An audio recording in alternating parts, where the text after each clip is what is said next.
not directly facing you.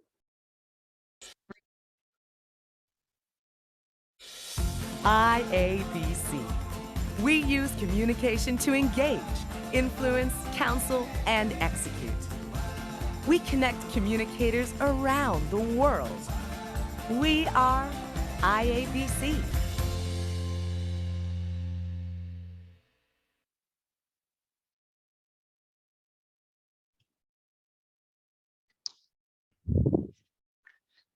Hello, everyone. Good afternoon, and welcome to the fourth edition of the IABC Virtual Talk Series. My name is Yemi Adeyemi, and I'm honored to be your moderator for today's session. We have a fantastic panel lined up for you, and you'll be meeting them shortly. But before we do that, I would like to bring to you a very brief message from the IABC, and it is about COVID-19. We must remind ourselves that this pandemic is still very much around, and we must continue to adhere to all protocols as prescribed by the science community.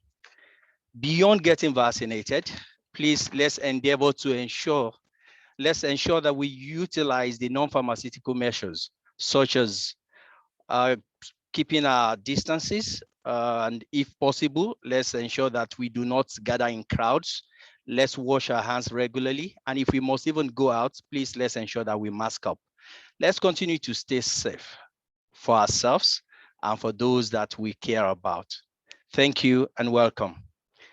Okay, back to IABC. I'm sure you enjoyed that fantastic video of ours.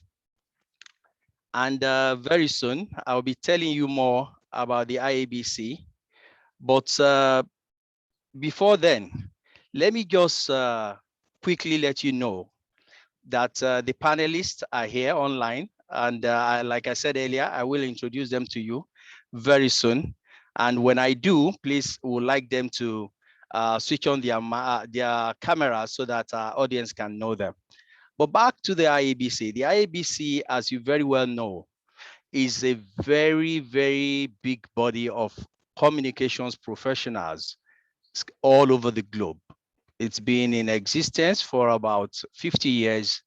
And the main goal of the IABC is to provide that opportunity for communication professionals to share ideas and, of course, to sharpen their skills. Now, the IABC West Africa Interest Group is a member of the African region of the IABC. We provide that platform for West African professionals, business communicators who are keen to excel in their careers and improve on their knowledge and practice of the communication profession to come together and share ideas. We also provide networking opportunities for them. And one of such opportunities is this webinar we are having today. So we are very happy to have you all with us.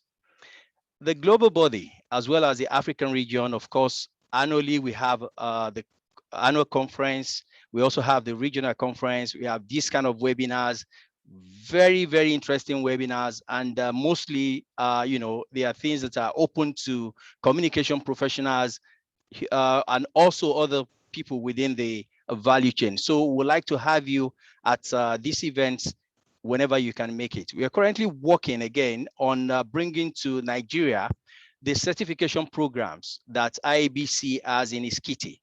And there are two of them: the Communications Management Professional, CMP, and the Senior Communications Management Professional, SCMP. You can look them up on the IABC website, and you can read a lot more about those certifications there. If you'd like to know more about IABC, please visit www.iabc.com. And if you'd like to join, just click on join. For those in Nigeria, I can assure you that your Naira MasterCard can actually be used to pay and you can become a member. It's that easy. Thank you again. Now, let me quickly introduce our panelists. Permit me to, I can't read their profiles because, I mean, the profiles are really long, but they will be displayed on your screen. And as I call them up, kindly, I'll ask that they kindly please on mute and say hello to the audience. First, and in no particular order, I would like to start with Abiola Babatunde Ojo. She is the Chief Commercial Officer at Prudent Energy and Services Limited. She sits on the board, and I can tell you that she's very active in ensuring that women have a voice within the business space as a member of WIMBIS, and of course on some other bodies. She's a fellow of the Institute of Chartered Accountants and of course the Chartered Institute of Taxation of Nigeria. You're welcome, Abiola. We're glad to have you. Thank you, Mr. Moderator. Good afternoon, everyone. It is my pleasure to be here this afternoon. I look forward to an exciting session with everyone. Thank you and welcome. Next is Babatunde Oladele. Babatunde Oladele is the Chief Executive Officer of TRW Consult. I like to call him a serial entrepreneur because he has quite a number of businesses that he sits on their board. We're glad to have him this afternoon.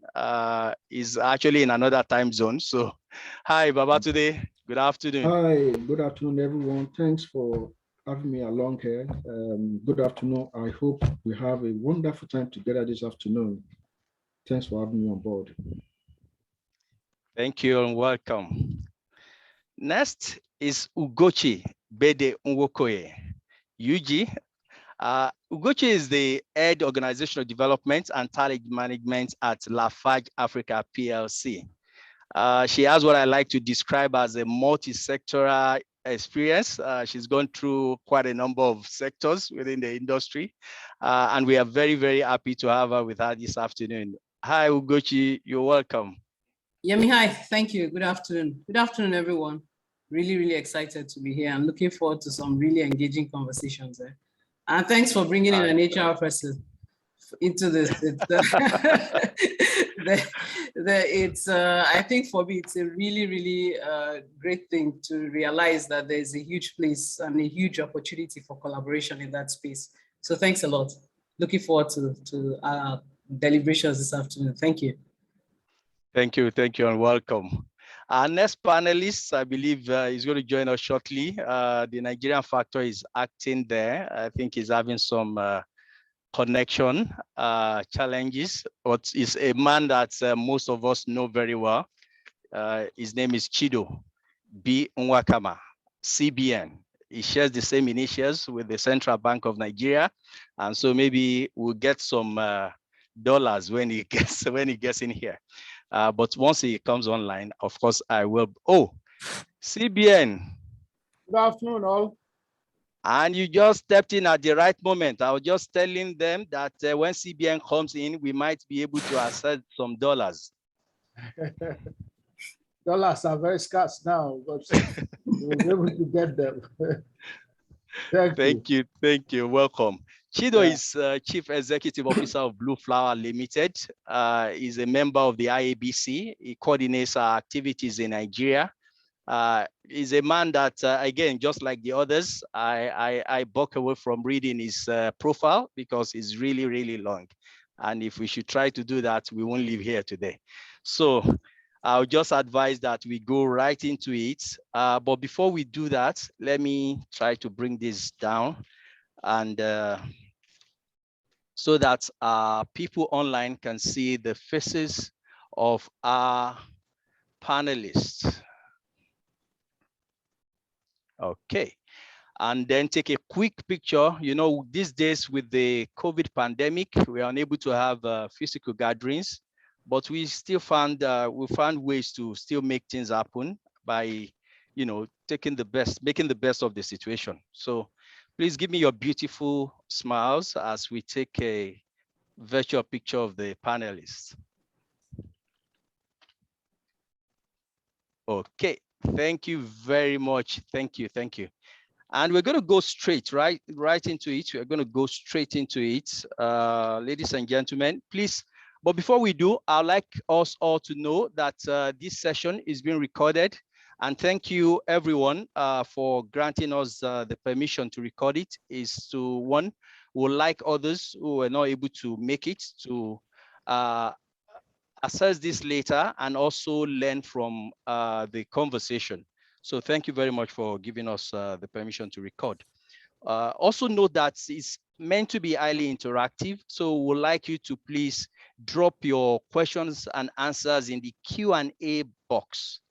Clearly Q&A. We can use the chat box for, to announce our presence, for light banters and chats with other attendees and maybe the panelists. But for questions, please drop them in the Q&A so that we can pick them up and then pose them to the panelists. By the way, we have some questions that were pre-sent in by some of our members here at the IABC. So I'd like us to start with those while we await questions from the audience. Okay, thank you. So kicking off, I think the title, someone said to me when we sent out the publicity material, said the role of communication in building an agile organization. Do organizations do acrobatics, or what do you mean by agile? So I think that is where we'll take off this afternoon. And I would like to ask our panelists, what really are the qualities of an agile organization? Let me start with Abiola. When you say an organization is agile, what really does that mean to you?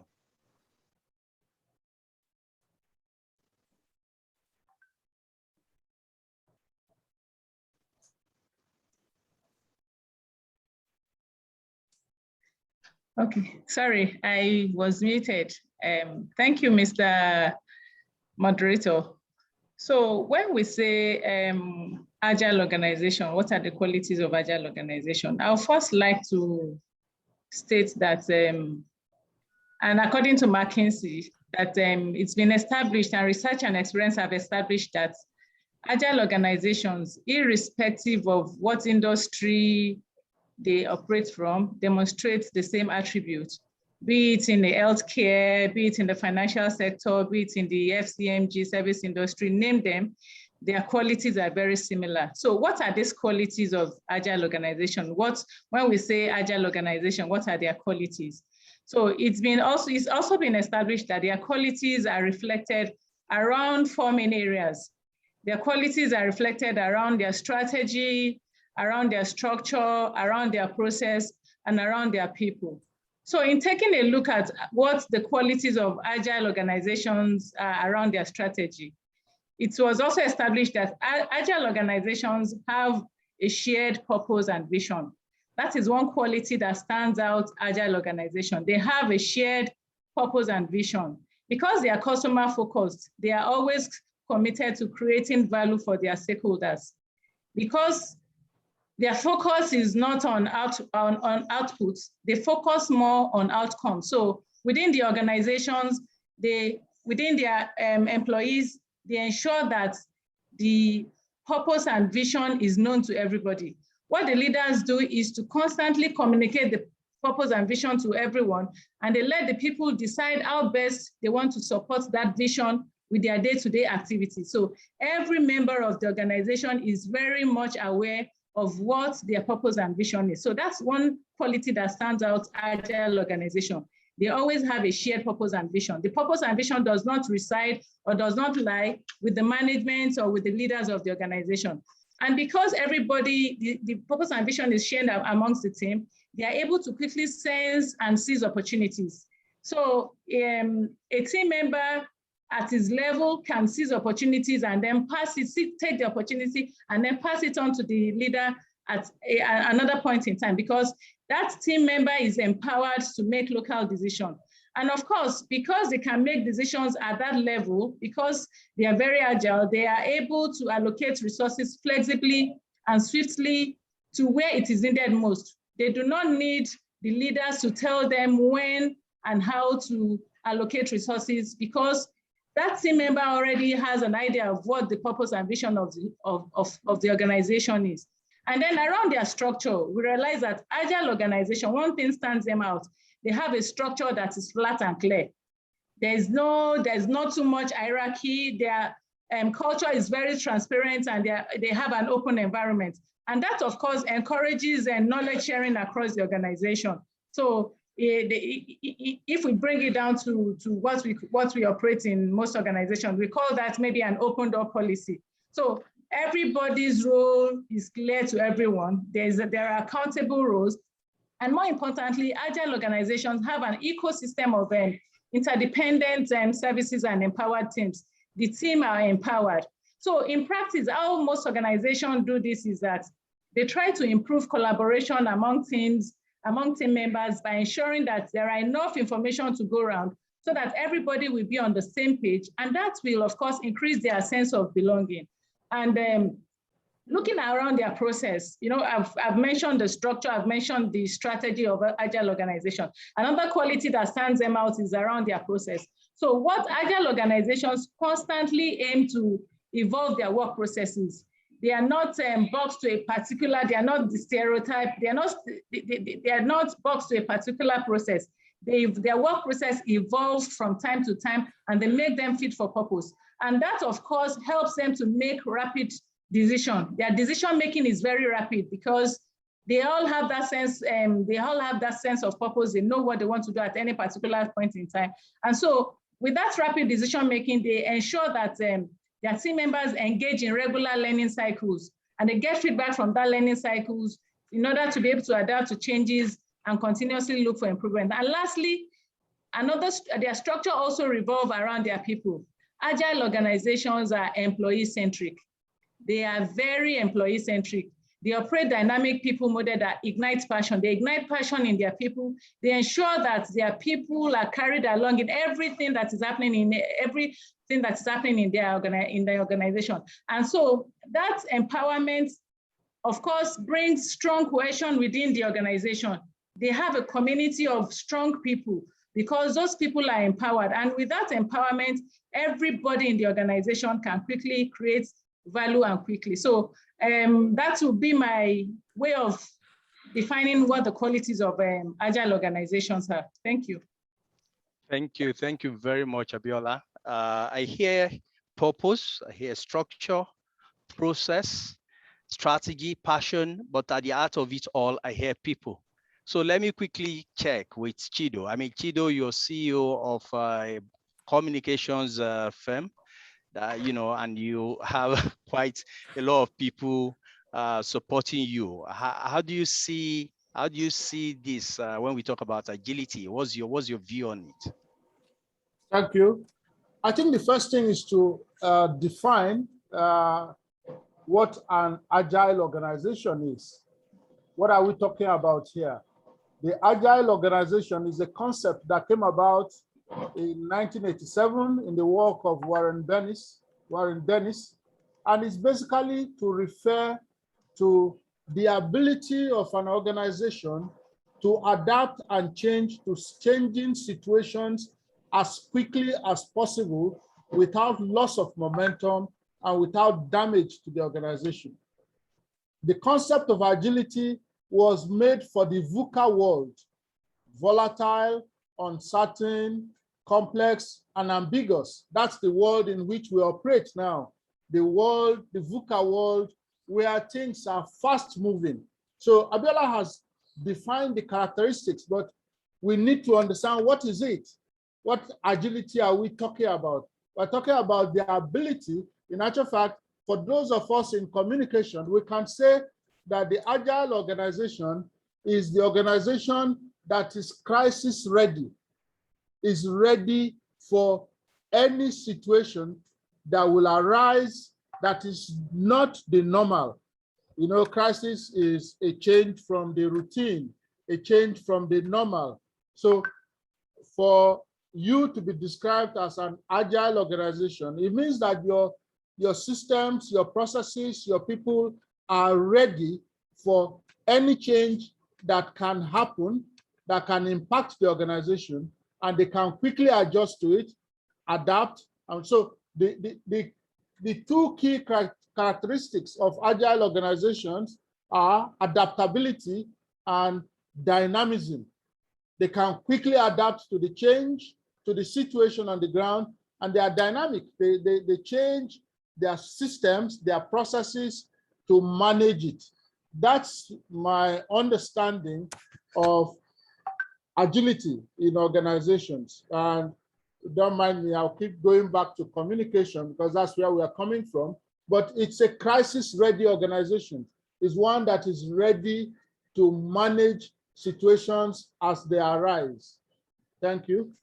Thank you very much, Ido. And I observed that, you know, as you were speaking, Babatunde kept nodding, and he did same when Abiola was talking, and especially when you talked about the fact that we need to bring it back to communication. You talked about crisis management, and I know he's rearing to go, and I'll get to him. But before we do that, because both yourself and Abiola concur that at the very heart of agility is people. So I would like us to go to the person in the room who is an expert at managing people, Ugochi, to say to her, I mean, people, I think from what we've heard, we can say that it's not really the organization that is somersaulting, it's actually about the people being agile. So, but people then say that you can't use a template to establish, you know, agility, that you can only make sure that is where people learn. So what's your take on this? Thanks, Yami. Really, really engaging, really fired up conversations. And I actually did think in my mind, okay, all of this really brings it down to people. If you're talking VUCA, if you're talking crisis ready, if you're talking structure, even if you're talking structure process, ultimately, we have people having to do these things, or at least accountable for some of these things. And I hear you on templates, because actually there are 1,001 things going on there that you can Google and search and all that. But we have to be very careful about templates, because if at the bottom of it, we're talking about people, if the concept of agility is about being crisis ready, is about an environment, you know, the VUCA environment, you're not sure, it's uncertain, you know, all of that, then you have to have, and then we're dealing with people as well who are pretty much, you can't really predict what you have, diversity and all of that. Then templates are not maybe, you can have them to guide you, of course, but at the bottom of it, I think is that we have to be ready to chop and change, flexibility, you know, we have to be ready to consider, to look at the situation that we have. We have to look at the diversity. Every day is different. So, you know, when you work in the organization, every morning you come in is different. Your people work in different locations. They have different emotions. There's a different reaction to the changes that are happening every day. You know, if we look at even just the COVID situation that we're talking about, people are reacting differently. We're talking mental health, we're talking work from home. You know, there's so many things going on. So templates, not bad. I mean, it helps to have a different approaches to stuff. But at the bottom of it, for me, is that we have to pay attention to the people, and we have to be ready, pounced to change. And this may be walking away from templates. Ultimately, we have to be listening. We have to be thinking on the go. We have to be chopping and changing. Is it working? Is it not working? We have to adapt. He talked about dynamism. In all of this changing, you don't want to really lose your profitability or lose the essence of who you are as an organization. So all of those things come in for me, in view of the fact that we're dealing with people, we're dealing with uncertain times, uncertain situations, the shared diversity of the people that we have around us, and the situations that we find on ground.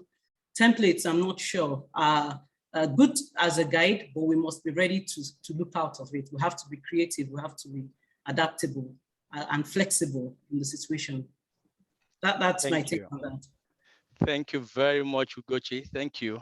And I hear you. I love the expression in particular, chop and change. I love listening on the go. It's very important.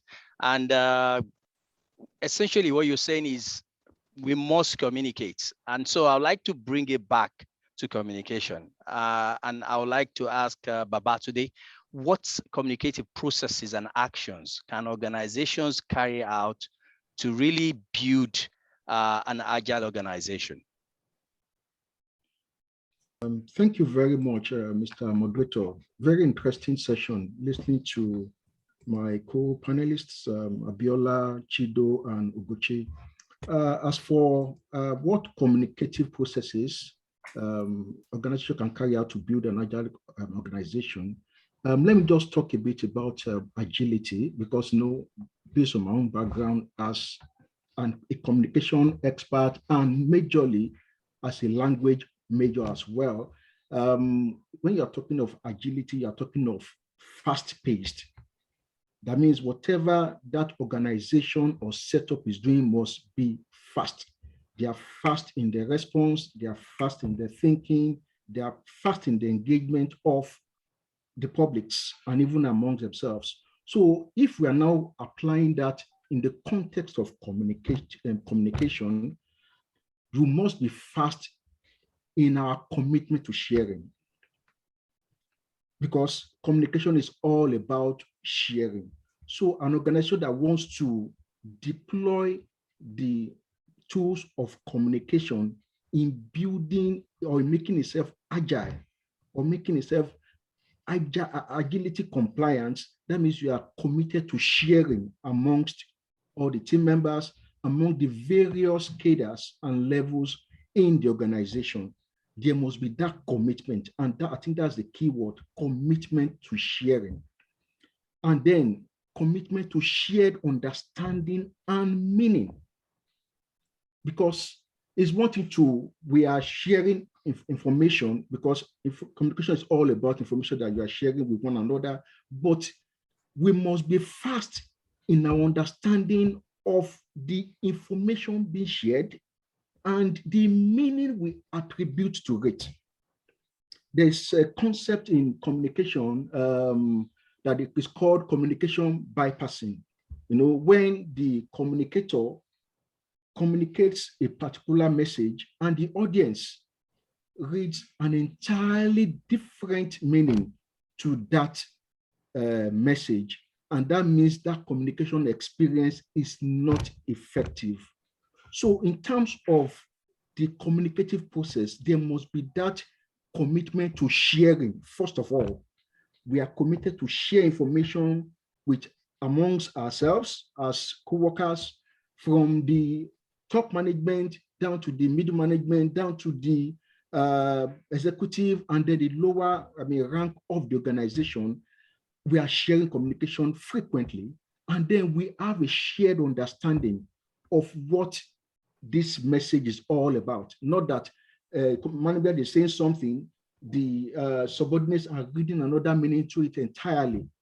So that commitment to sharing and to shared understanding and meaning is very essential, and that's among all the parties of the communication context. That's the source of the communication, the tool that is being used, the channel, and then the feedback. Because we also know that communication is not effective until there is a feedback from the recipients. So the kind of feedback I'm getting, is this what I intend, what I expected while sharing that communication? Are we expecting compliance? Are we expecting, maybe, how do I call it now, increase in productivity? Are we expecting punctuality? So the message I'm sharing, is it going to give me the kind of feedback that I anticipated while sending that communication? That is very important. So all the elements, all the parties in the communication context must have that commitment to sharing the information, to sharing understanding, and to sharing the meaning, and then be consistent in feedback. Because until there's that feedback, that process has failed or won't be called successful or effective. Thank you very much. Thank you very much, Babatunde. And I hear you. Commitment is key. We must ensure that we check. And I think tracking, which you, even though you didn't use that word, is very important, because after all, I think Ugochi said it, the bottom line must still be in focus. So everything we do should be towards driving that. So thank you very much for that contribution. I have some questions already from members of the audience. Abiola, get ready because I know your organization. You are can I say you have different locations. You're in Lagos, you are in Delta States, and some other places. So it must have been a bit complex managing during the pandemic. So I have a question from Shola Bulu, who says, can you share with us an example of how communications helped your organization to respond proactively to the challenges of the pandemic? But while you're looking at that, she wants to know if communications played a role or if it was just business as usual. So while you're looking at that, Tijesu Ojumu also would like Chido to tell us really what the difference is between output and outcome in the context of, an organization, especially with what he presented earlier in terms of, from that academic angle. So Chido, I don't know if you like to go first or if Abiola would rather go first. Either way, outputs and outcomes are, I guess he means it in the communication sense. In communication, we talk about outputs as the products of our activities, media relations, events, how many mentions did you get, who covered you, those kind of issues. That's the output. So I had an event, we had 300 participants, it was covered across 14 radio stations. It was covered in 20 newspapers, 50 bloggers carried it. That's output. But outcome actually measures the actual results. Did we change behavior? Did we change attitudes? Those who came, you have between output and outcome, you have outtakes. What did they take away? They saw this message, but what did they take from it? And then outcome, did it result in what we set out to do? The outcome, therefore, is the end goal of all communication activity. It's the results that come from people changing as a result of our communication. They have imbibed our message, and because of that, they are changing their attitude to us. Their awareness level has increased. Their behavior has changed. Those are outcomes. Thank you. Thank you very much, Chido. Thanks for that. So, and I hear you. So we'll quickly go to CJ Sufumi. I hope you got that. I'll quickly go to Abiola to share with us, maybe some specifics in terms of how communication helped our organization manage during the pandemic, and or if indeed it played a role or not.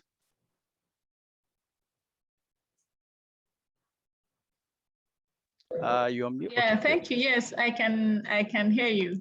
So was it Tijesu that asked the question, or I've forgotten the name? Okay, that's from Shola. That's Shola, from Shola. okay. Yes. Okay, so I will just mention to Shola that information, technology has turned the world into a very small village. So you can imagine us having this panel, this virtual talk series, and we have Babatunde joining from outside of the country, from another time zone. We have a lot of people in the same room, yet we cannot see each other. So to answer your question, Shola, technology has turned the world into a small village. So what we did in my organization is to ensure that all the internal communication tools we have were put into effective use.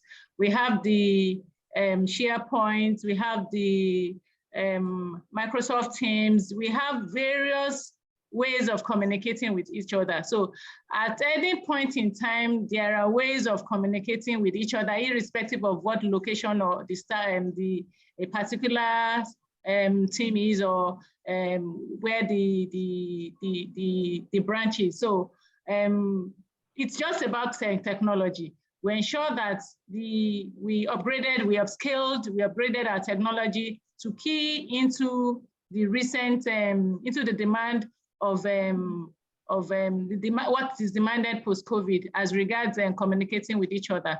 So that's just the simple answer. We leverage on technology to ensure that communication between team members in the organization continued. Thank you. So Abiola, if I can quickly, I have a rider to that here, and it says, how then were you able to set, I mean, people are now working virtually and all, how were you able to set continuous learning targets for them? Was that possible? Yeah, okay. Let me start by saying, although I'm not L&D person like Ugochi, but because I have a bit of overview of what happens in the organization, I can speak to that to an extent.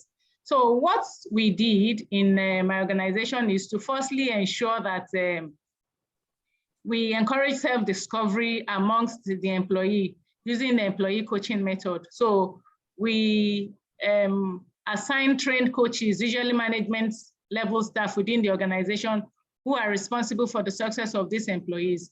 And so what these trained coaches do is to also leverage on this technology to follow up on this staff. So it's not like we assign someone to you for employee coaching and then you abandon. So it's easy to say, okay, we fixed the appointment to follow up on each other. Let's go on SharePoint, let's go on Microsoft Teams. We also try to identify, highlight areas where team members require development by setting training objectives for them. And then there's also this peer-to-peer training, which of course was very, very helpful to us. And then what we've also done is to, some of the employees in the organization dedicated some days of the week to train one another. So whatever learning target has been set by the HR team or by the L&D department, the employees are helping each other to ensure that they achieve these targets. So another thing which we always also do is there's what we call knowledge sharing session. So every month, a member of staff or a group of employee will come together and facilitate a knowledge session where topic of interest or an area of expertise is discussed with other employees for learning and development purpose.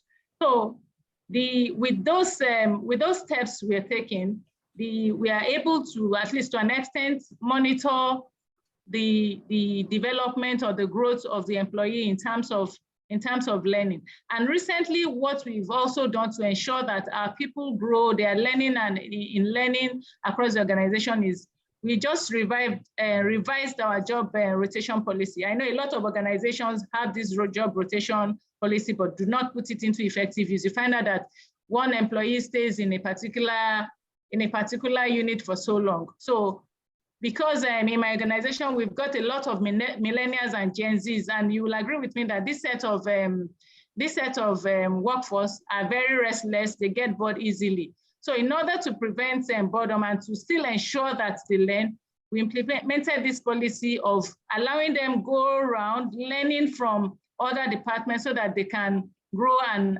advance their career. So basically, that's just what we do to ensure that we not only set learning targets, but we also follow up.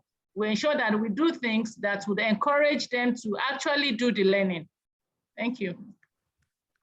Thank you very much, Abiola. I'm sure a lot of business leaders, you're probably reinforcing the things they currently do, or you've given us a few more tips. And I see that Ugochi is about to give you an award. I just saw her smiling while you were telling us all you do.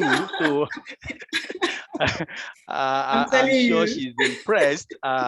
So I'm just going to go to her quickly and ask, really, within this space, because I know when we started, you said to us, oh, you have business leaders, communicators. Thank you for remembering HR. And I know that feeling because usually HR is not really core in the midst of things. But then it's the same thing here. So I'm going to flip this and say to you, as a community, I'm a communication professional.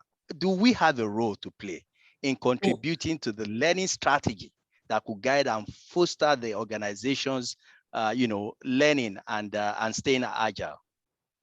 Because absolutely. yes. Absolutely. And we are yearning. We in HR. Okay, so let me use myself as a learning and OD and learning person, right? Talent person.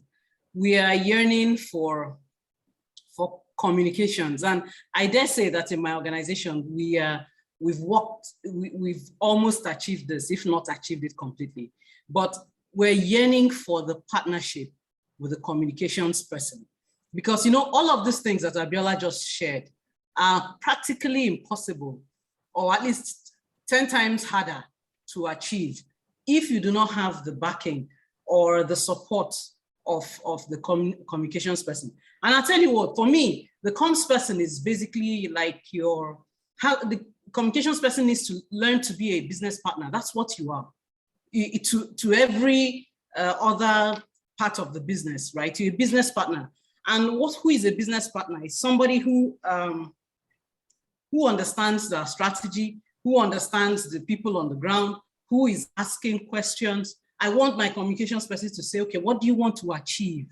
What he or she understands the strategy of the organization as a goal, our sub-strategy as HR in meeting the organization's goals, can come to me and sit down and say, how do we make this happen? What can I do to make it happen for you?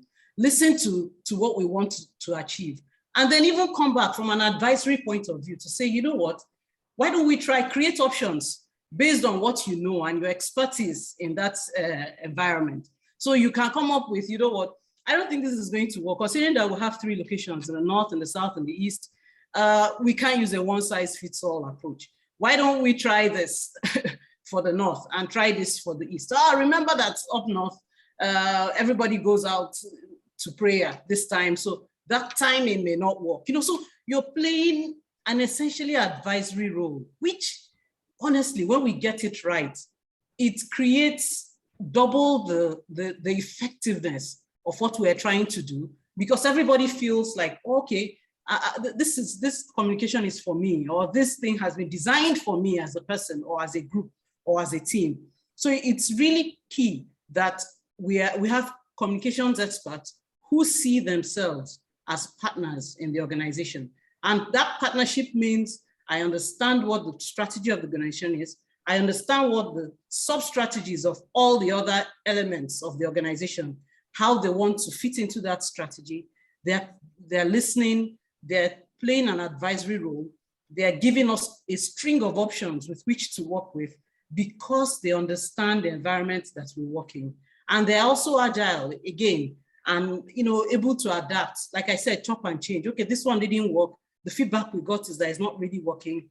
Guys, let's change it. So they're by partners. That's how I see them. And for me, this is a really, really, really important thing for the communications person or professional, whether you're from outside in or whether you're an internal comms person as well. Thanks, Thank you. Thank you very much, Ugochi. So I hear you say we should have, less of the tough protection. We should see each other more as partners, HR and communication. We should collaborate. Thank you. So I'm going to take that to Babatunde now. I mean, we've talked about collaboration. We've talked about the fact that the comms person must be a business partner. So what's really, can you give us some collaborative measures or collective practices that, as business leaders, one can implement, either standalone or, to receive input from employees and facilitate an environment that fosters working and learning? Thank you for that question, moderator, and thanks to my co-panelists for their sharing. I'm learning myself, about this whole conversation. Yeah, talking about the, collaboration, what are the collaboration measures that a business leader can put in place? Yes, like Ugochi said, it has to be there because the world has gradually faced away from competition. Gone are those days when stakeholders see themselves as competition. So, okay, I go or you don't go. Now we have to collaborate to get results. We have to collaborate to even to synergize to be able to achieve corporate goals and objectives. And to do that, all the various components of an organization, HR, management, communication department, or PR department, as they are called, they have to work together. And as the business leader, who is like the one with the paddle steering all the different components together to achieve a collective whole. Everything starts and ends with the leadership. So the leadership, the business leader has the responsibility of engagement. You have to engage your subordinates, your lieutenants across cadres and ranks, communicate the vision to them. Because if I don't know the vision the organization is trying to achieve, or is not entrenched in our psyche as maybe as stakeholders in the organization, it's very difficult to be able to say you are marshalling it to a communication strategy that you are projecting to the public. So there has to be, from the part of the business leader, that intention or that willingness to communicate the vision, to communicate the goals, to communicate the objectives. This is what we are trying to achieve. This is where we are going. This is the point. This is our point Z. And how do we get it? As a leader, you may not have all the chart or the maps of how to get there, but this is where you are going. And once you communicate that to the critical players in the organization, it's now for them to be able to, okay, let's sit down, let's look at what we need to do from our own side to achieve these corporate objectives. So on the part of the leader, he has to communicate the goal, the objectives, the end result that we are working towards achieving. And then from the part of the communication professional. Someone asked a question, do you believe okay, are we safe?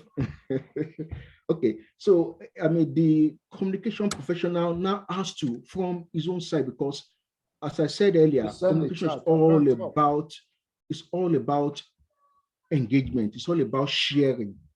So from the side of the communication professional, is now to come up with the strategy as far as communication is concerned, because like Ugochi rightly mentioned, the HR, they have the L&D, unless the communication person actually transmute that in a language or into a channel that the people, the publics for which the information is meant, can easily understand, can easily make a meaning of, and then, Chido talked about outcome, can easily produce the kind of outcome that is desired. That exercise would also have amounted to failure. So you see that each of the components in organization are very, very key and vital in mixing it all to get the overall corporate objective and goal. I hope I answered the question. Yes, indeed. Indeed, you did. Thank you very much, Baba, today, and thanks. And you just pointed the finger at Ugochi again, but I just got in a question here, and it appears audience, people in the audience, yes, now you guys have broken it all down. People, you've reinforced what they know about agile organizations and what makes them agile, and also the processes, what the important role of communication in getting that done. Now they would like to hear from you with respect to the experiences you've had. So I have a question here saying, people still struggle to understand how communications can contribute to organizational success. Can you share any experience you may have had or situation you were involved in where you saw how a collaborative partner between HR and communication actually helped the business? Now, Ugochi, I know you're you're an HR person, so that will be apt for you. For Abiola, she sits, atop the organization, so she probably can see that interplay between different elements. So you might not limit yourself to just HR and comms, maybe comms and IT, comms and any other part of the business. Would like you to dig, and so that we can learn. Let's know what were the difficult moments, the difficult conversations, and how you resolve them. Today, same with you and Kido. So, but let me start with Ugochi, because I mean, people just love hearing from HR. Yeah, thanks. Thank you, Yemi. So in terms of examples, I can give one straight off. And it is, for instance, we, at the time, maybe if I can use even the COVID period as an example, at the time at which we had to, like he said, I think it was Chido that was talking about the VUCA response to crisis and all of that. And you're in a situation where people are wondering, what next? What are we going to do next? What will happen? There's lockdown. How are we going to run the business and all that? So you find that after your conversation as a business around what you want to achieve, we sit with comms, even to craft the messaging. And to be honest with you, they will tell you, this works, this doesn't work. The way you put this, communication is going to look as if you want to close down the office. Or the way you put the conversation, the communication means you're about to say that everybody don't come in. So that kind of partnership and that kind of engagement, okay, you know what, Ugochi, why don't we put out a survey? Sometimes that happens. They tell us those kind of things. They give us some of these subtle strategies that help us to decide what the way forward is. And for us in particular, that period was just, the craziness of the situation was well managed with the collaboration, because of the collaboration with communication. So the expertise that they brought to the table in terms of the quality of the conversation that went out, the advisory around the timing, the language that we used to set it out, what the feedback mechanisms which they helped to set up for us, where this works or this doesn't work, helped us guide us through a period that was more or less, if you like, a little crazy, and helped to restore some sort of balance in the system. I remember someone giving us feedback then to say, you're communicating a lot, because we're talking almost every day in terms of assuring people it's not a death sentence, don't worry, make sure. You started today with the protocol, wash your hands, use your face mask, all of those kind of things. Started to kind of assure everyone that, okay, everybody was even beginning to look forward to those bits and pieces of communication.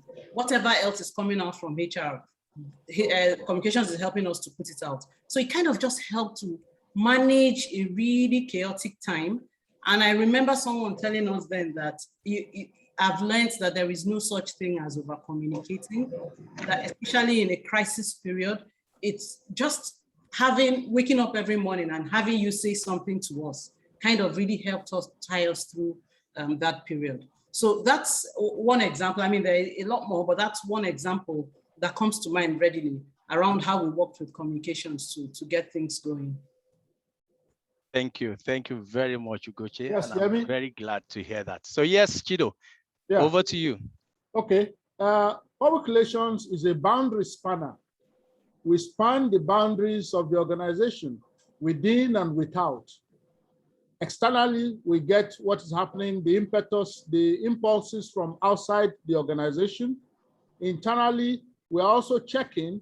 This is one way that I have found for PR to do this boundary spanning role effectively is to do regular audits. Regular audits that bring a mirror to the organization. See, this is what your stakeholders think of you. This is what your stakeholders are saying about you. And once that report comes in, it unites the entire organization because it affects everybody. It's the stakeholder perspective to what everybody is doing. HR, finance, marketing, particularly, and it doesn't limit it to customer-facing roles. There are other roles that seem internal, but they also meet with stakeholders, and these stakeholders now give us a feedback. And so we can, with that audit, public relations helps the organization see itself in one mirror, and then we can all write a hymn that we all collectively can sing from. Same hymn, because this is what the feedback is, and now we are developing response mechanisms to that feedback. PR will then take that response that we have all collectively designed and develop messaging from it. You understand? So it's PR that spans the boundary, internal and external, and then says, guys, let's collaborate, let's work together because it concerns all of us. That's the corporate voice, and PR is the corporate voice. Thank you. Thank you, Chido. So we are the corporate voice. Thank you. Abiola, any experience from your side? All right, so I would answer that question by saying that communication and employee engagement go together. They are inseparable. For communication to be effective, then the employee engagement must also be an effective one. So it starts from a culture where the employee feel valued and appreciated. And of course, for this to happen, a number of things that have to be in place. So bringing down to home now to my own experience, what we do in my organization. So what we did is we have this platform. It's a non-work, or let me put it as an unofficial judgment-free Zoom platform where employees can talk about their personal lives. Of course, things that they're comfortable enough to share. So we call that platform Voice It Out. In this platform, employees can express themselves either anonymously, or some choose to identify themselves. And you'll be amazed at the kind of participation we record on that platform. So what we've realized from that platform is that it fosters trust. And where there is enough trust, where people can open up on unofficial things, then they can now open up. It will help them to open up more on work-related issues. The communication will be mutual.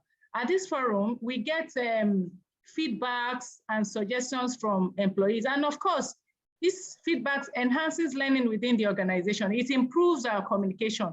We get to know more about them. What we also do is to ensure that we operate an open door policy on communication with team leads. So it's not like because this person is a very senior person, you cannot approach him. You know, the way it used to be then that once you see a very senior manager, the team leads find it difficult to approach them. So we operate an open door policy on communication with team lead, unit heads, and departmental heads. And we ensure not to focus on hierarchy. We try as much as possible not to focus on hierarchy, because trust is fostered more when hierarchy is not so pronounced. Oftentimes I've heard people say, oh, your colleagues are not your friend, HR is the police, that's the human resources, they work for management and not for you. And while this may be a reality for a number of people, in my organization, we realize that employees have made confidence from their colleagues as the company culture allows for familiarity to an extent, because of the level of communication, the level of communication we operate. And they also see HR and management as their friends, because we do periodic check-in through intra-company communication via our SharePoint and through one-on-one discussions. We try as much as possible to encourage communication, and we ensure the communication is not one way. As we are hearing from them, they are hearing from us. And one other thing which we do, which is helping us to have good communication within the system, is to ensure that we take surveys and polls, just like Chido,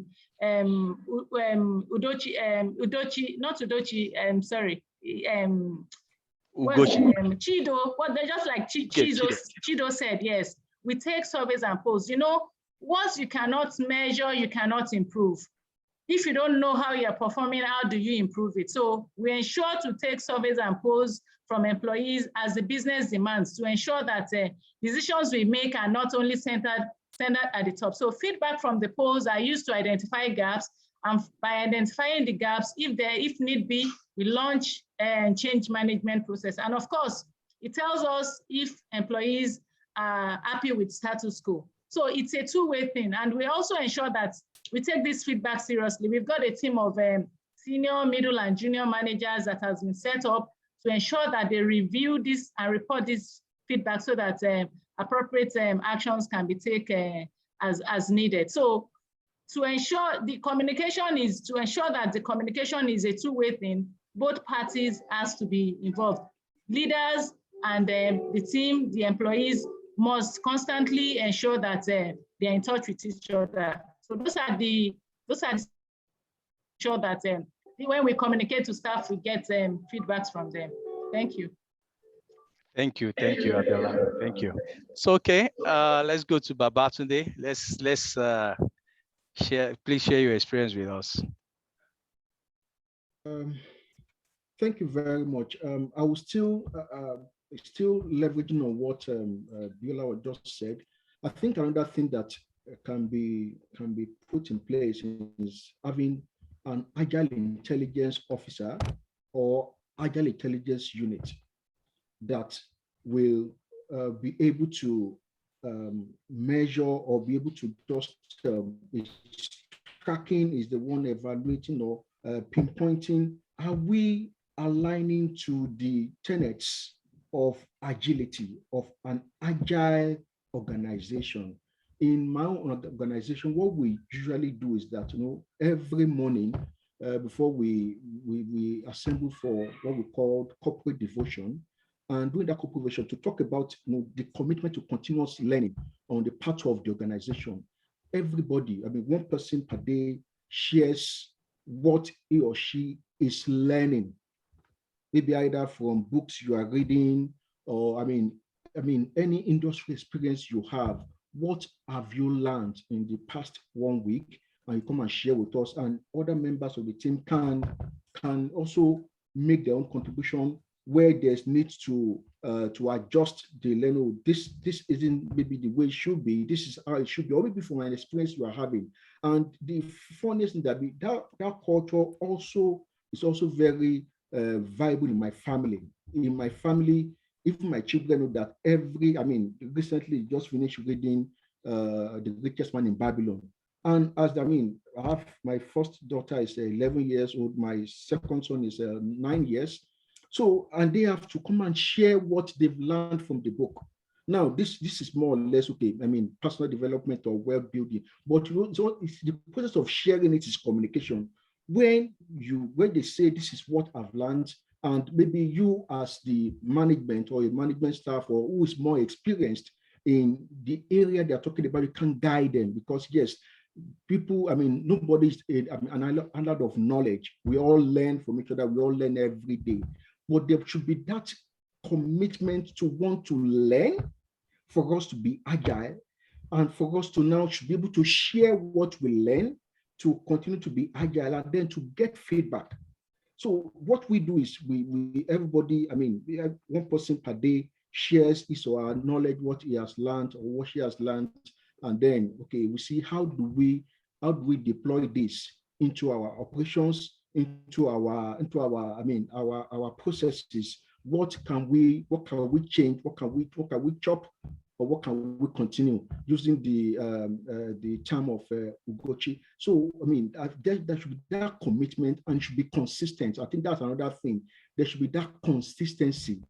So for an organization to ensure that maybe they align with these tenets of agility that we're talking about, maybe we can be talking of having an agile unit, agile enforcement unit, or that is just responsible to ensure that we are actually, these are all the value systems that form an agile organization. And are we aligning on this particular week in review? What are the things that we have done to ensure that we actually align with these tenets, or have we deviated from them? And then once we start to track, we start to evaluate your performances, your processes, your routines. It helps to build that even consciousness into everybody, because I know when somebody comes in that is new, the person is easier to onboard them, because by so doing, you have created a culture of continuous learning, which is a very vital aspect of agile organization or agile culture for that matter.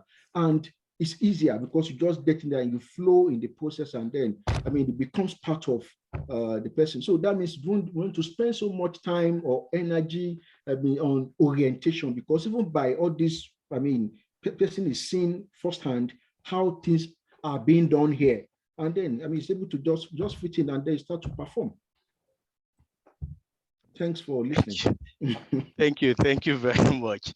Quite interesting. And really, I have another question here, and I'm going to, I would like all the panelists again to speak to it. But before I do that, and the question is really from someone that is, and that person is actually someone that can speak for us all, because for those of us in PR and communications, Nkechi Ali Balogun is a name we all know so well. And our question is very simple. And I think she speaks the mind of a lot of comms people in the room. And our question is, you know, in getting organizations to provide funding for communication initiatives, you know, research, PR audits, like Chido mentioned earlier, and all the others, how do we, as business leaders, what arguments should we bring to the table? What do you want to hear that will make you vote more money to PR? Because this is very important to us. I know Gochi probably also, you know where that show pinches, because sometimes HR can't get enough money too, but we'll solve your own problem another day. Let's solve ours today. So I would like all of you to please respond to that. But before you do, please, I have a question here, and Ugochi will take this. It's from Itodo Nkechinyere. She says, what do you do in an organization where your superiors are not willing to share information? So we'll take that because you're leading an, HR. I'd like you to speak to that. Then we'll go back to the question from all of us, the PR people in the room. Thank you. Okay, I think that's really tough. That's a very tough question. And I have, it's interesting because I have the leaderships of different organizations in the room. So there's Aviola, there's what you should have sent those questions to them, because they're the ones that people come to tell us that the CEO has refused to share this particular piece of information with me, so it delayed my response time, I couldn't get on, and so on and so forth. But I think honestly, from a people management, a talent management point of view, we tend to, and from a culture, let me say culture building point of view, we will always go back to saying you're the only person you can control in an organization. You're the only one that you can speak for what your actions will be, or you're the only one that can change your chop or whatever around your own behaviors. You can't really go after changing other people's behavior. So in many ways, we just like to talk to such, apart from the fact that there are systems we put together to kind of circumvent those kind of situations. So maybe you have the suggestion boxes, maybe you have a whistleblowing line, maybe you have an anonymous line where you see people can go on and talk. Maybe there's one person in the organization that is maybe like some sort of coach or something that you can go to. We have channels around you can go over your boss. So we call them like step interviews or step conversations, or you can go over your boss and go to somebody, seek, legitimately seek the recourse of someone else, or the ear of someone else. So apart from all of that, there are a number of things that many of Agile organizations have put in place to try to know that is happening and put a stop to it, or help it, or try to alleviate the situation. But we always come back from a talent management point of view, always come back to the person to say, you know what, I think you need to take some responsibility for the situation that you are in. Do you want to discuss it? Do you want to speak to the person involved, or do you want to speak to someone about it? And that's for me, is always the beginning point for any change that we want to see. It's time for us to, if something is not working for you, then you want to at some point just raise your hand and look for someone and make that conversation. Of course, in a way that the person understands, at the right time, following all the tenets of good communication.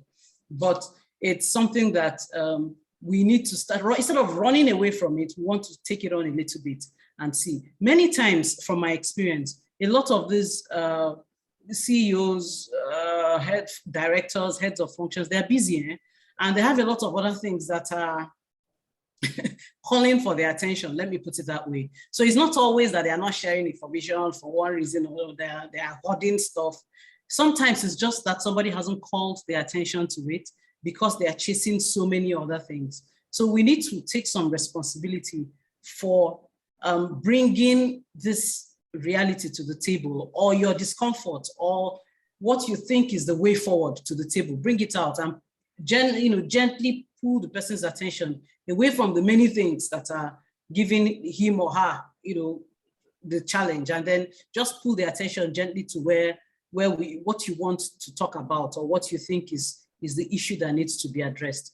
And honestly, when we manage to do this in a way that is respectful, in a way that is clear and fact-based, all of those kind of things, many times they do turn around they slow down a little bit and turn around to listen.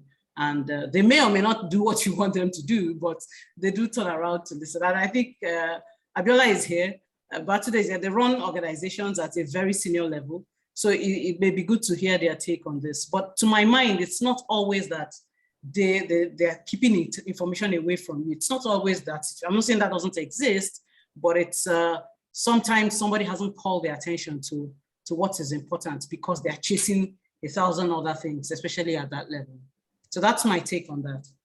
Thank you. Thank you very much, Ugochi. I think that's really, it's a very critical thing. And I'm sure in their wrap up, which I will take after you've all answered this question about money, because this money business is very important to us.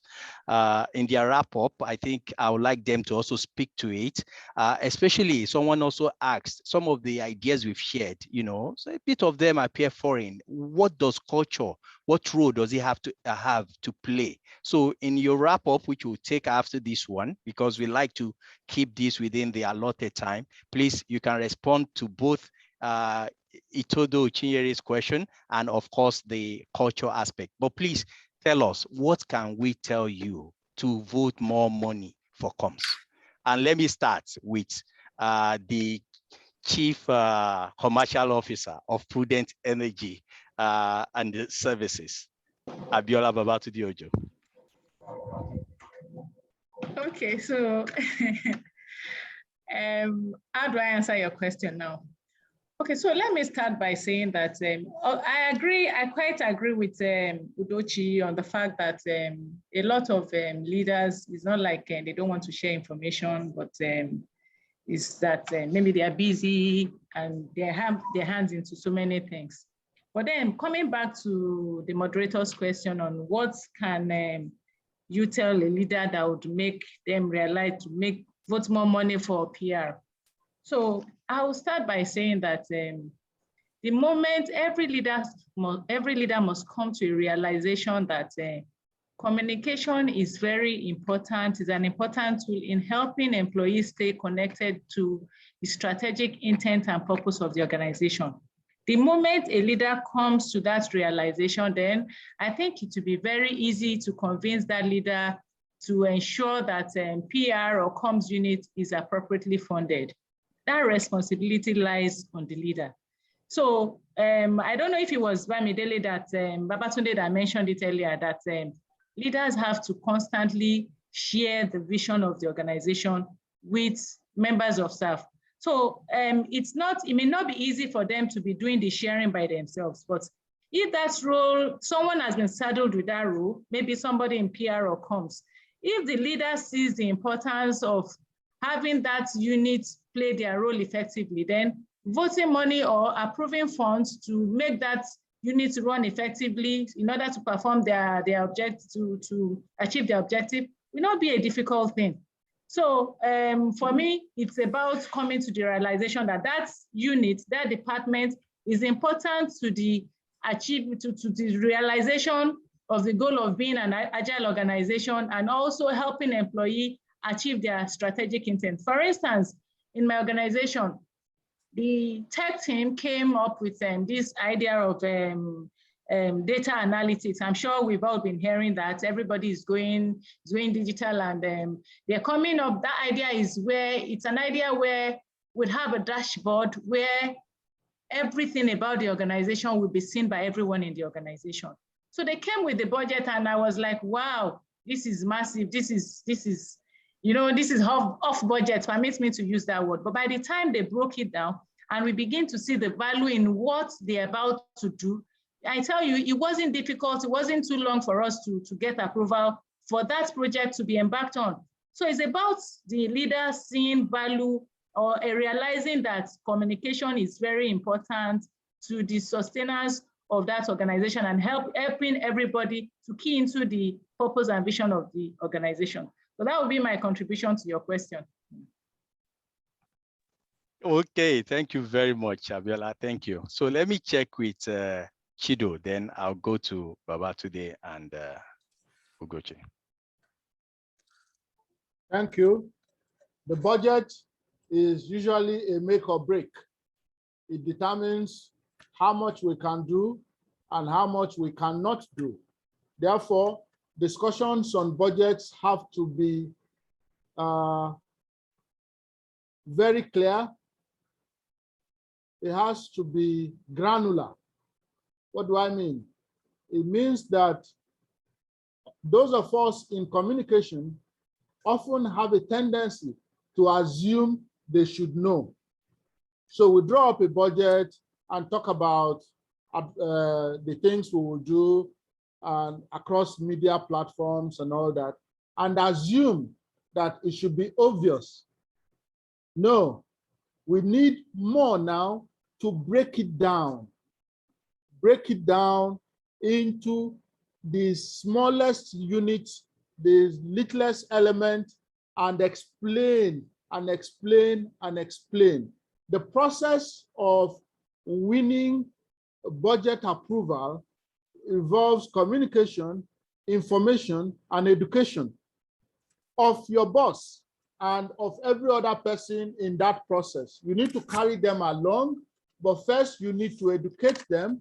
You need to inform them why, because the question keeps coming. Why do I have to spend this money? Where is this money going?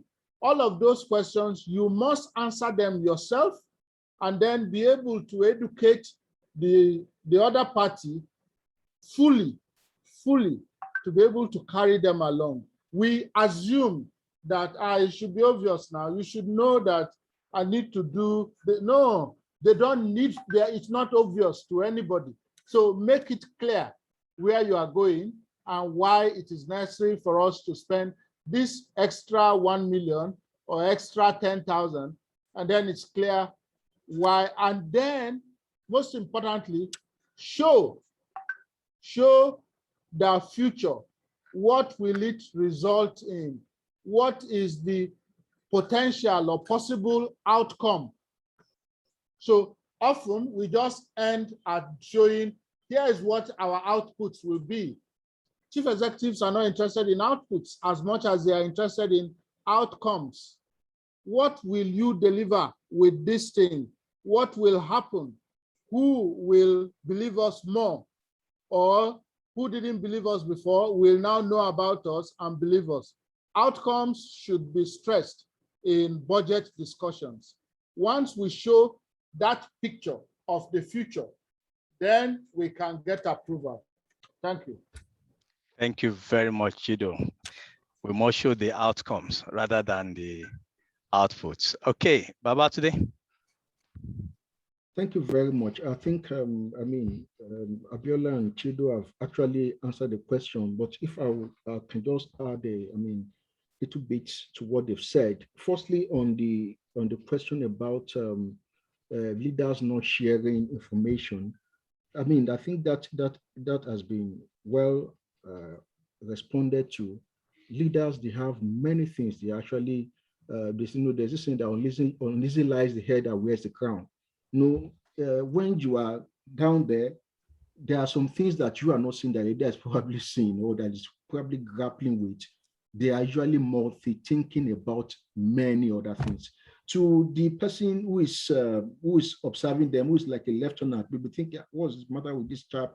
They are not sharing information. How do they expect you to do the work? Why not ask?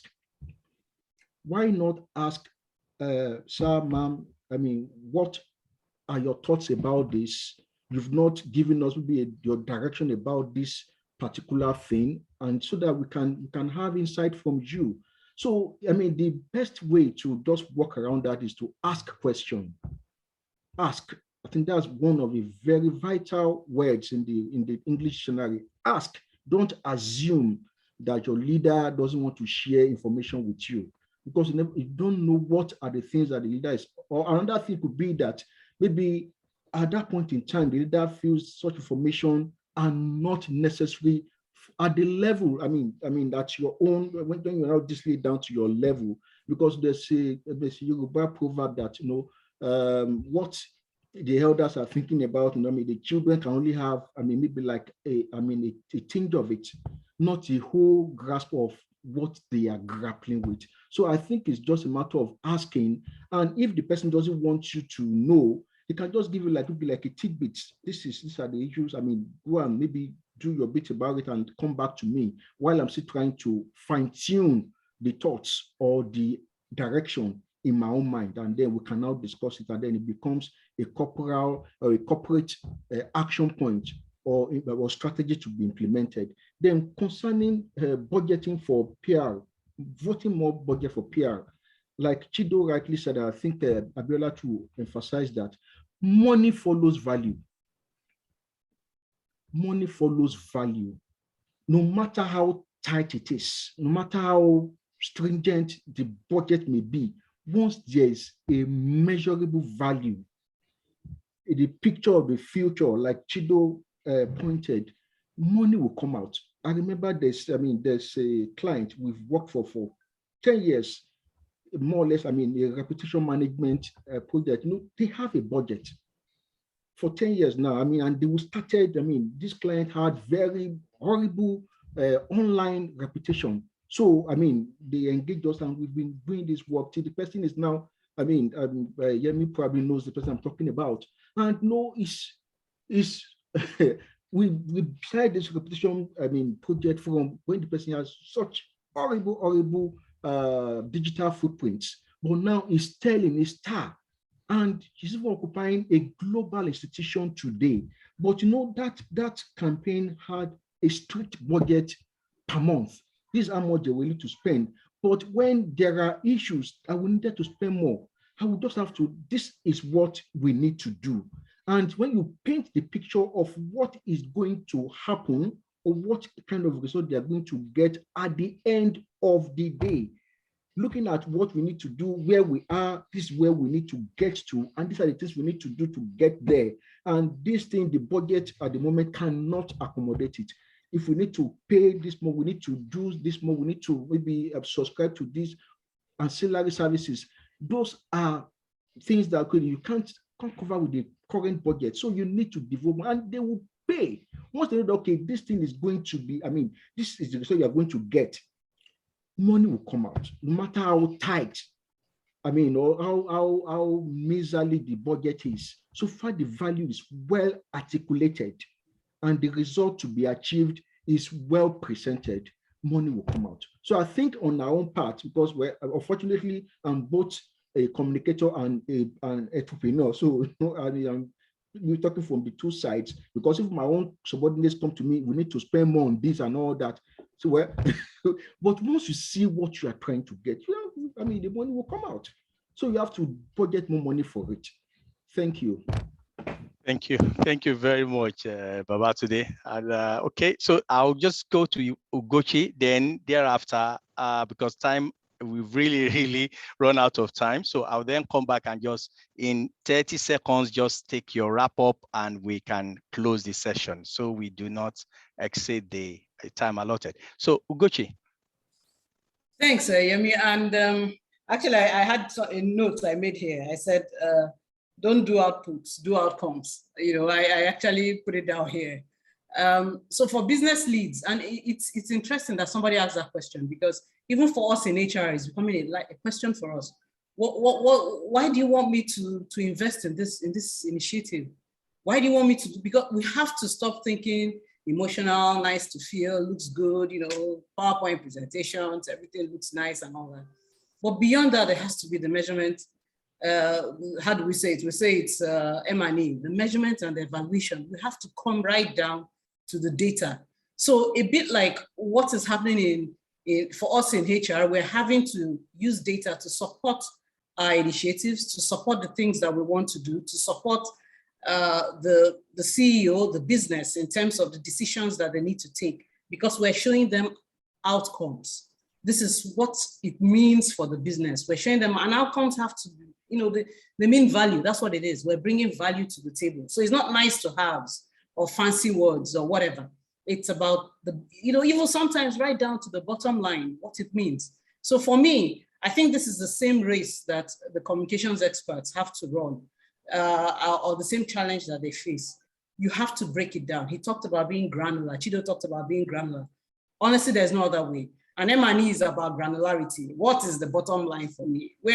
What does it add, or what does it save me, as the case may be? And we need to get to the point for the comms experts. We need to, both in-house and outside, need to get to the point where they're showing and demonstrating this value. Once you demonstrate it, people can't look away from it. And that's the experience that I have. Once you show the numbers, the figures, the raw data, people don't run away, can't run away from it. You know, all of a sudden the CEO is like, okay, why are you guys, bring that back, bring it back. Let me see what you're talking about. So I think that's what it is for us. The onus is on the comms experts or the professionals to demonstrate real value. And what is value?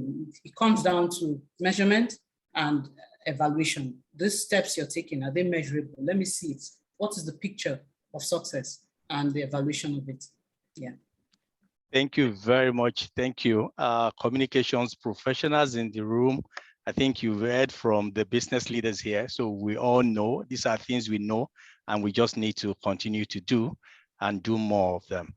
So I'll say thank you, but then let me just give you 30 seconds each to just final words before we close. And again, I would like to go to Abiola, then come to Chido, Today, and Ugochi. Ugochi, you know, HR is always the one to lock the door. So thank you. Okay, all right. So I would say that achieving organizational agility requires a cultural shift to a more transparent environment. And there has to be a mindset of test, learn, and adapt. So to create an agile organization, as we've all been listening to, aside from the many other factors mentioned, it is very important to build an information flow within the system through proper communication tools, which we've all listened to. And then we all know that nowadays, most business operates in VUCA markets. That's the volatile, uncertain, complex, and ambiguous market. So it is very, very paramount that organizations begin to develop and exhibit qualities of agility to be able to survive the environment. Thank you. Okay, thank you. For us in comms, we must turn to the other side of VUCA. And the other side of VUCA talks about vision, understanding, clarity, and agility. We are the ones to help create that understanding. We are the ones to work with everyone as boundary spanners to define the vision, and we keep redefining the vision as we carry out our audits that tell us where we are today, evaluate and work. And we are the ones to provide clarity in our communication. All of this would lead to an agile organization. Thank you. Thank you, Chido. Thank you very much. Well, I mean, I would just like to emphasize the fact that for an organization to deploy communication tools in achieving agility, we need to be to uphold what we call sensitivity in public relations, sensitivity to the environment, to your external and internal publics. what are the trends, what are the overriding sentiments, what is the direction that the world is going, because all of us will function in an environment and we are all products of an environment. Even an organization can only survive or thrive to the extent that the environment allows it. So we need to be sensitive to what is going on in the environment and how do we respond to it. Like I said, agility speaks to fast pace. How fast are we in assimilating what is going on within our ranks or outside that may affect us? How fast are we in crafting a message that we would, maybe communicate to our internal publics or to our external publics whose opinion or whose goodwill we need for organizational sustainability? And how deliberate are we about the channel that we are using? How committed are we in ensuring that we are also sharing the information? Because wanting to say we want to do is another thing to actually be doing it. How committed are we to communicating? Because one thing about communication is so much is said about communication, but it's that many, maybe few are done about it. It's like prayer. People talk about prayer, but few people pray. So, I think that also applies to communication. How committed are we to communicate? And how committed are we to track that the outcome or the feedback we desire is what we are getting? And if there's need for us to tweak anything, we tweak it so that we can continue to remain agile. Because it's a fast-paced world.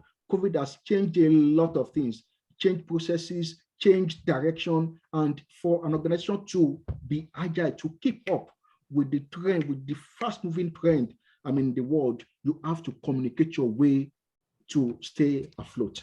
Thanks for having me around today. Thank you, Baba, today. Ugochi.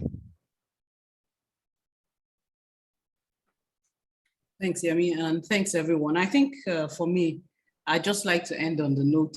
I like Chido's note around the other side of VUCA. He said it's vision, it's understanding, it's clarity, it's agility. And for me, that picture in itself represents the outcome of any communications professional, whether out being partners to the business. That's really what it is. You want to support our vision. You want to understand what we're doing. You want to communicate with clarity.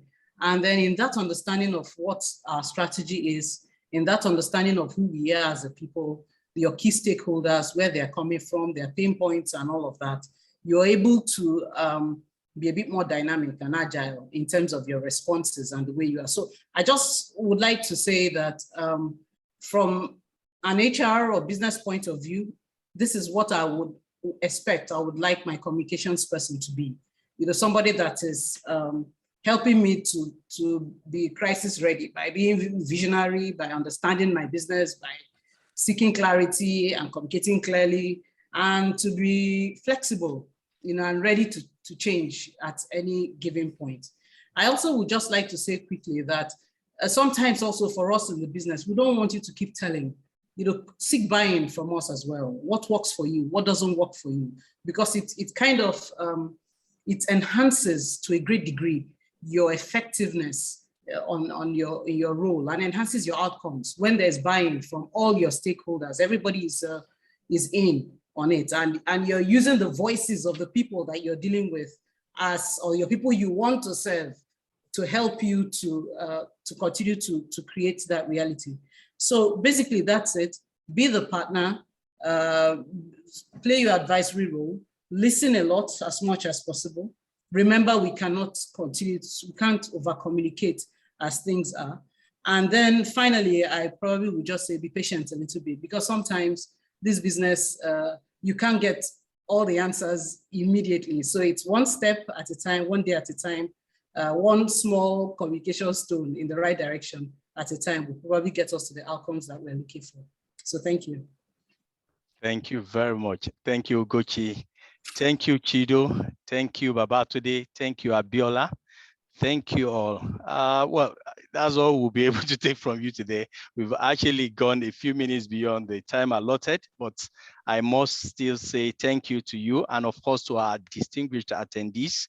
Really, I was just going through the comments and of course I saw the questions dropped from where we picked from. This wouldn't have been interactive if you had not attended. So we must say thank you. We also look forward to seeing you at our future webinars. But please let me say a special thank you to our colleagues from fellow organizations. I see them all online, especially the IABC members from African region, Asia Pacific, Europe, and even North America. I saw that quite a number of people joined from there. So thank you, everyone. Thank you.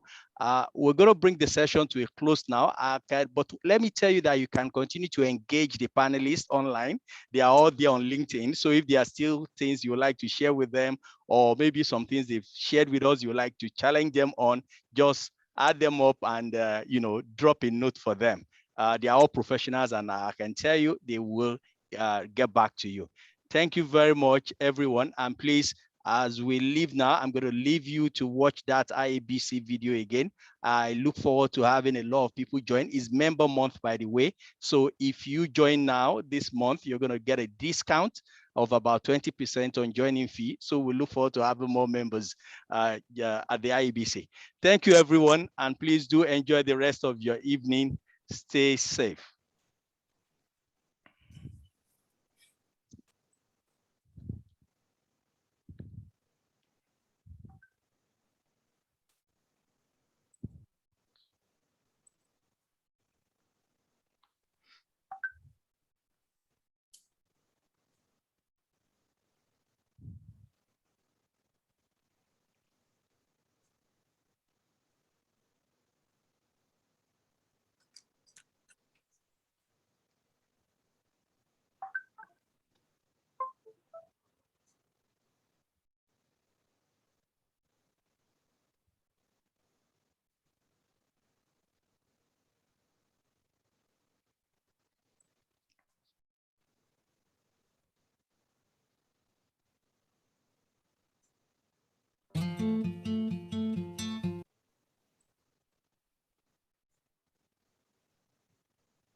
We are IABC, a global community of communication professionals practicing with integrity and passion.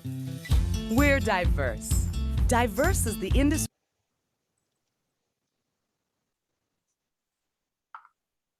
and disciplines we work in. With thousands of members on every continent, we're alive with knowledge and experience. We're the voice of communication practice. We use the power of communication to connect people to ideas, to job opportunities, and to other professionals. We spark conversations. We create connection. And we have fun. We're focused on insights and results. Sure, we like cool creative, but it has to stick in the hearts and minds of our audience and provide value to our organization. We're about global best practices that are current and relevant. We live by a code of ethics. We support a global certification program. And we recognize the best of the best around the world. So, what's in it for you? Well, start with our lively and varied networking events, our regional and international conferences, our certification programs, and our award shows. Whether you're an experienced communicator or new to the field, whether you work for a corporation, government, agency, or nonprofit, IABC fits your personality and your professional goals. IABC. We use communication to engage, influence, counsel, and execute. We connect communicators around the world. We are IABC.